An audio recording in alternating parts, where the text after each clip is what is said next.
Hi friends, we are in my car. Welcome. Anyway, yeah, we're in my car. I've actually finally named my car. Her name's Quinn. It took me a long time to do that. If you've seen any of my Vlogmas videos, you would know.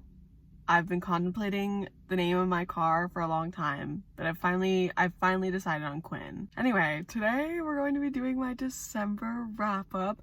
I just thought it'd be fun to do it in my car, honestly. So that's why we're here. Also, this will probably be a pretty short sort of video because I read 5 books this month. But 2 of them were like comics or manga. So the first book I read this month was The Silent Patient, and I read this pretty much immediately after reading The Maidens. And I'm not sure which I like better. I don't know. I definitely have a little bit of problems with both of these books, not gonna lie. So The Silent Patient basically follows this guy who's like a therapist, a psychotherapist, I'm not completely sure. And he works in this like inpatient hospital, and he's treating this woman who basically, like, if you've heard of The Silent Patient or about it, it mostly focuses around this woman who like shot her husband and then never spoke again. And I feel like this book was generally entertaining. Like, I did enjoy it for the most part, but the big reveal to me, I think it was like surprising, but also it was surprising in the way that for me, I was like, really? Like, when it was about to be revealed, I knew what was gonna happen, and I was like, no, there's no way. Like, that would be such a like cop-out almost. And I will admit, at the same time, it is intriguing. So I totally see where the appeal is, but I don't know. It like didn't fully work for me. And then at the end, I mean, I read this, it feels like a really long time ago at this point, but I remember at the end, there's this moment where like the person that's revealed to us and the victim, like, he basically silences the victim again in this way that is so unrealistic. It just makes no sense. And also like the fact that like the character who's the therapist in the book is so unlike a real therapist. But like, stepping back from how unrealistic it still was generally enjoyable for me. I just didn't love it.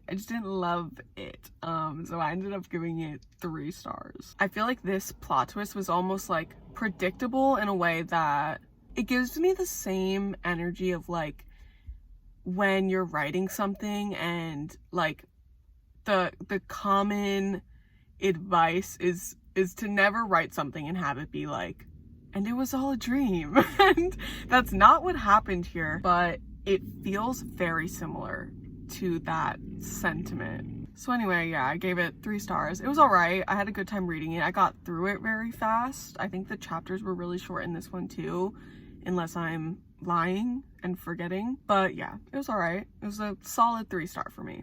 The next book I read was Daisy Darker, and this book was kind of the same for me, same sort of energy for me. Daisy Darker basically follows Daisy Darker, who goes home to like her family's house for a holiday, I think. It gives very much like Knives Out energy because there's a mystery within the family. Like, they get there and the grandma like is very ominous and sketchy, and then like people just start dying. Like, the whole family just starts dropping like flies. And so it's very suspicious, very weird, very intriguing. This one was another one where it was very easy to read. It was so easy to read because I was really interested. However, this plot twist is definitely like a hit or miss with people. I feel like for me, this book was one where while I was reading it, like the entire time I was a little confused. And it's not even like a complicated story, I feel like. I just think it was written in a way that wasn't completely clear. And that's kind of made more clear once the plot twist happens, but I didn't love the plot twist. I didn't love it. It was definitely fun. Like, the Knives Out energy, I'm telling y'all, was really strong because this whole family was like so fucked up, and then they start like dying on each other while they're in this like really isolated place that they can't get out of. So that whole like setting and everything was really fun, and following a family and like the generations of the family. But the plot twist really threw me through a loop. Like, I don't know what was going on. It was definitely interesting because it was nothing that I could have guessed. Like, it was just so far off from reality that it's just hit or miss. So I do feel like a lot of people would really love this plot twist and think it's really cool, really interesting. And then I think, you know, some people would just be really turned off by it. I thought it was okay. I thought it was interesting enough to like really like have my jaw on the floor. I wanted to know like how the plot twist actually worked in this universe, like how it made sense. I wanted to hear it explained, but I don't think that meant that I liked it. I don't think I really liked it. But again, I still enjoyed myself while reading the book.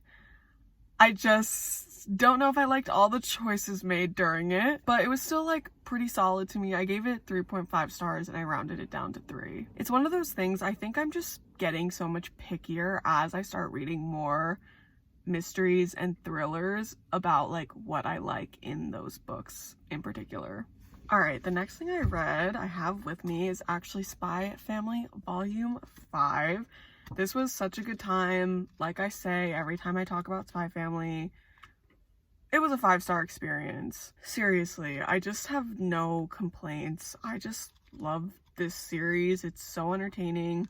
It's wholesome. It's action-packed. It's just so interesting. And this one I ended up giving 4.5 stars and I rounded it up to 5. The only reason I gave it 4.5 is because Yor's brother in this series, Yuri, who's the one on the cover, is so infuriating. I just can't stand this man. I really can't. It's not even that big of a deal, but I just don't like him. So yeah, but I loved everything else about it.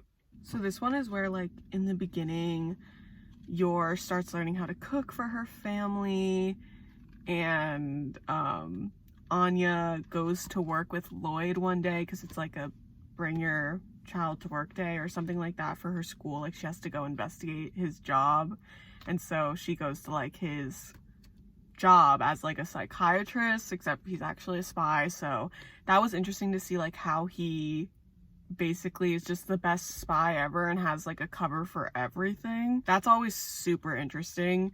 And then at the end we actually get this moment with a new spy who's this woman that has a crush on Lloyd, which Lloyd is the dad in this scenario, and she wants to replace Yor, which is interesting because now there's going to be sort of like a love triangle, I think. But I think it'll bring Yor and Lloyd closer together. So I'm interested to see how that will go. But yeah, I gave it 5 stars, so it was great. Then the next thing I read was this comic, The Legend of Korra, new comic, Patterns in Time. Look at this cover. It is so beautiful. I'm seriously in love with it, y'all. Like, I saw the reveal for this cover art months ago and have been obsessed ever since. And so I got this really recently and I read it all. It was really great. Honestly, I ended up giving this 4 stars because this is a collection of stories. So the Avatar comics do this kind of frequently. Like,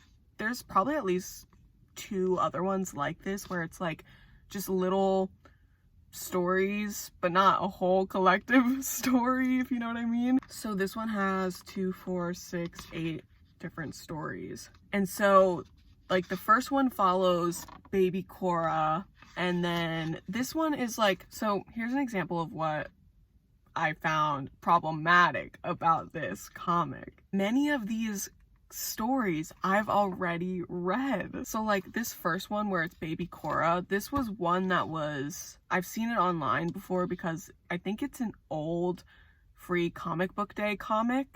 And then there were like 1 or 2 other ones in here that were the past 2 years free comic book day comics. So basically on free comic book day, they'll usually release a little like vignette of a comic or 2. And multiple of them were in this comic, and it was low-key disappointing because I thought this was gonna be an anthology about Korra and Asami as children, and while we got some of that, it was not nearly enough. Like, really, there was only the first comic of Korra as a little kid.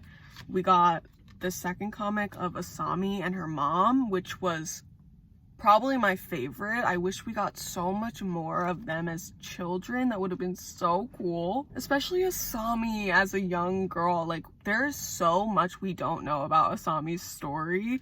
And like, this just felt so special to see. Especially because it's with her mom. Like, we've never seen her mom in the universe ever. And then there's one more story of the both of them with Jinora. And then one more of Korra as a teenager. And then that's literally it. So I gave this 4 stars because I did really still enjoy every single one of the issues, like all the comics in this. But at the same time, I think it's kind of misleading because this was marketed as like a comic about Korra and Asami and their backstories and stuff. So I don't really see why they had to throw in like the other ones when they could have just put like more Korra and Asami content, because that kind of seems like that was the point here. But I don't know, it's whatever. I just wanted more. One of my favorites at the end, this one's about like Milo and Boomy, but it's one of my favorite art styles because it looks so true to the show. It's unbelievable. Here's like an example. It just looks exactly like the show's art style, which I love. I definitely appreciate like seeing other art styles as well. I'm definitely not closed off to that, but I really like when it looks really similar to the show. So yeah, this was solid. I gave it 4 stars. I was like a tad bit disappointed because I wanted more, but it still was a really good time and I enjoyed myself while reading it. Okay, y'all. Now here's the reason I only read 5 books this month. Because I read The Priory of the Orange Tree in December. This took me so long to read because I decided to read it during like the most chaotic moment of my life, which was when I was graduating college, doing finals, and moving out of my apartment and moving cross country. So yeah, I don't know what's wrong with me, but I did it, so yay. I don't even know where to begin with this at all because like the amount of thoughts I have is just unbelievable. I did film a vlog of me reading this, so hopefully that'll be up before this or after at some point, but you know, if you want more thoughts, they'll be there. But to sum this up a bit, you're basically following this whole other world. You know, you're in this epic fantasy novel that is so completely different from this reality, and you're following the East and the West, and in this universe there are dragons. So in the East they worship dragons like they're gods, and in the West they kind of have all different kinds of beliefs, but you're mainly following the country of Innis, which is ruled by Queen Sebron. And in the beginning you're following as Queen Sebron is, you know, ruling her kingdom. She's like really young, I think she's like 28, and Eid, who is from the south, from the Priory of the Orange Tree. And Eid was sent there to protect Sebron. So you're following Eid mostly, and Eid is definitely probably my favorite character in this book, Eid and Sebron. And you're following Eid as she's living in this kingdom. She's lived there for like 8 years now, I think. And you just kind of follow the story of both Eid and Sebron forming a relationship, while this world is also like in this state of unrest. Like something big is about to happen, and what that is this dragon called the Nameless One is going to rise. He's supposed to rise after 1,000 years, and Sebron is in royalty because in her, you know, country, her little world, her family and her bloodline defeated the Nameless One 1,000 years ago. And so as long as her family is ruling, they're good. But as you start learning from Eid and from like other perspectives that aren't in the West, you learn that that is not the reality of the situation. That is just a big lie. And so this just covers so much. I mean, different religions, different politics, just everything, relationships, love, friendships, war, everything. And it is just so all-encompassing, so good. Like, I totally think this deserves its hype. I both loved the world building, learning about the world, everything like that,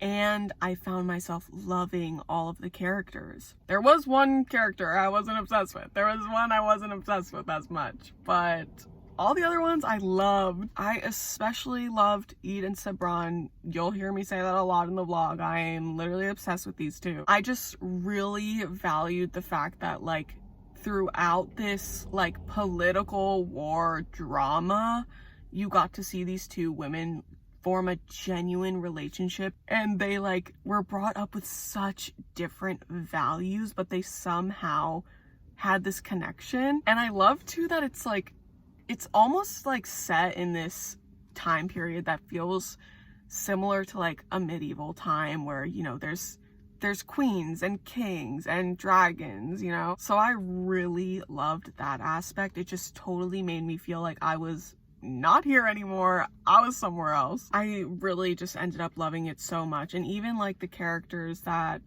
you know, weren't my favorite, the characters that weren't Eid and Sabran, ended up growing on me so much. Like, for example, one of the characters, Loth, is a guy who is from the West, is from Innis, and he grew up being best friends with Sabran, and then once Eid came to the kingdom, he became best friends with Eid, and so the three of them were like best friends, and then he gets sent away, and it's a whole thing. Once they all kind of reunite, it's just like really sweet to see them all together, and he's just such a good character. He's so wholesome, such a good guy. And I love that his relationship with the women isn't romantic. It never becomes romantic. It's just like a wholesome friendship. And his sister is such a good character too. Margaret, or Meg, is such a great character, such a good ally with Eid, and like helped her so much when she was like in danger and in trouble. Both of them were so great. And then Tane,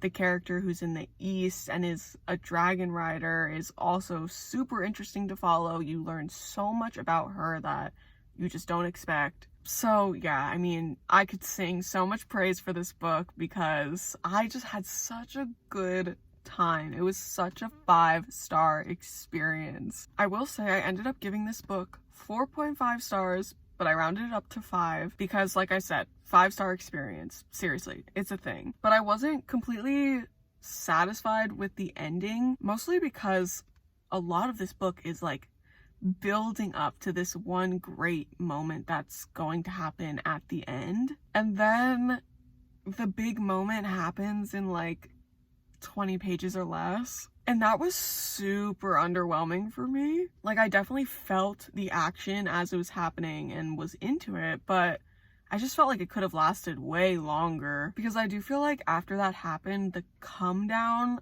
after that, like the last few chapters, were just a little weak just compared to the rest of the book. I almost feel like this could have been a little longer. I don't know. I feel like there could have been a little more at the end there. It kind of like fell a little flat. But honestly, that's really my only complaint. This was never like a chore to pick up, and it's this long. So yeah, I had a really good time reading it. As you could tell, I tabbed the shit out of it. I just loved it so much.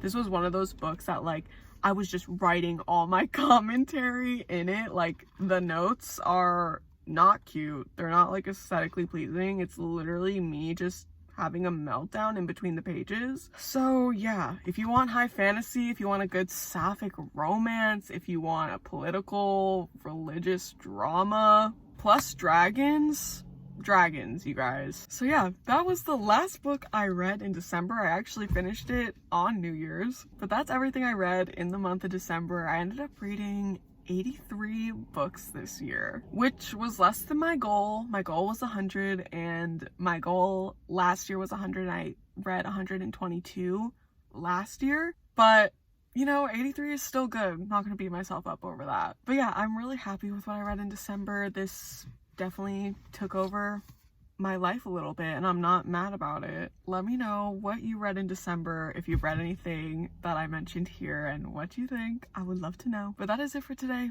Thank you guys for being here, and I'll see you soon in my next video. Bye, friends.